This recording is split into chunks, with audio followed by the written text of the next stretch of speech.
Hai, hello, annyeong teman-teman. Gimana nih kabarnya? How's your day? Oneran Oteo. I hope you all doing fine. Hari ini kita ada bahasan yang seru dan menarik nih. Penasaran? Yuk kita simak. Pemirsa, pernikahan pelajar di Lombok Timur, Nusa Tenggara Barat meningkat selama masa belajar dari rumah pandemi COVID-19. Sementara di Kabupaten Jepara, Jawa Tengah, angka pernikahan dini juga melonjak menyusul adanya dispensasi nikah bagi calon pengantin dengan usia di bawah 19 tahun.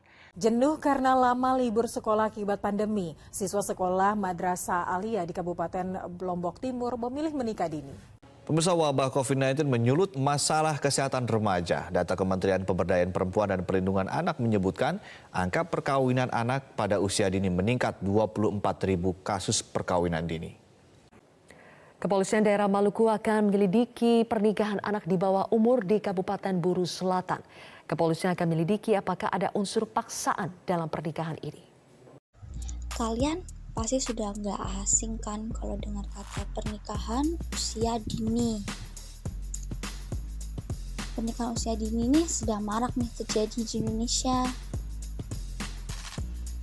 Nah, Indonesia menjadi negara dengan pernikahan usia dini terbanyak, ketujuh di dunia dan kedua di ASEAN. Dan ini bertentangan dengan pasal 7 ayat 1 UU Perkawinan yang berbunyi perkawinan hanya diizinkan apabila pria dan wanita sudah mencapai umur 19 tahun. Apalagi di masa pandemi, karena adanya tekanan ekonomi jangka panjang yang berakibatkan para orang tua terpaksa menikahkan anak perempuannya untuk mengurangi jumlah anak yang harus ditanggung. Berdasarkan data Badan Pusat Statistik atau BPS, tahun 2020 jumlah pernikahan dini atau pernikahan anak pada tahun 2019 sebanyak 10,82%. Kemudian di tahun 2020 menurun walaupun tidak signifikan, yaitu menjadi 10,18%. Dan di tahun 2020 sebanyak 15,24% pernikahan anak terjadi di wilayah pedesaan dan 6,82% terjadi di perkotaan. Apa saja sih faktor yang menyebabkan terjadinya pernikahan usia dini? Yang pertama karena kesulitan ekonomi, lalu karena pola asuh keluarga, lalu karena rendahnya pengetahuan reproduksi dan kesehatan, karena faktor lingkungan sosial, karena adat dan budaya, dan yang terakhir karena mudahnya akses informasi.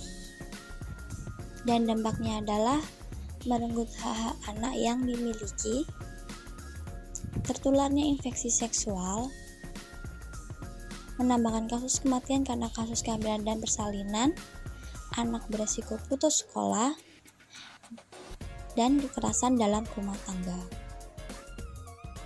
Lalu bagaimana nih cara pencegahannya? Nah, ada 5 strategi pencegahan pernikahan usia dini. Yang pertama, melalui anak dengan forum anak. Lalu melalui keluarga dengan Family Learning Center. Lalu melalui sekolah dengan sekolah ramah anak, seluruh sekolah dan madrasah. Lalu melalui lingkungan dengan pusat bermain ramah anak, pusat kreativitas anak, pusat informasi sahabat anak, fasilitas ramah anak, dan pemahaman dari tokoh agama, tokoh adat, dan tokoh masyarakat. Lalu melalui wilayah dengan integrasi yang dimulai dari desa atau kelurahan layak anak, kecamatan layak anak, dan provinsi layak anak.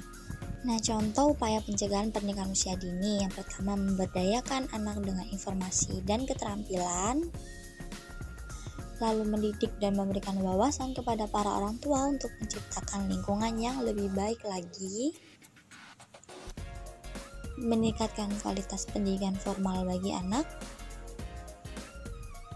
Mengedukasi anak terkait kesehatan dan reproduksi. Dan menawarkan dukungan ekonomi kepada anak dan keluarganya.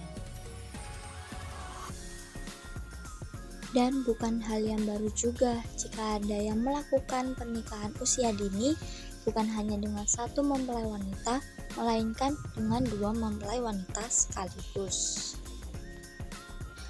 Ingat ya teman-teman, hal seperti ini bukanlah hal yang tabu untuk dibicarakan atau didiskusikan. Jadi jangan pernah takut untuk bertanya, berpendapat, dan berdiskusi tentang bahayanya pernikahan usia dini.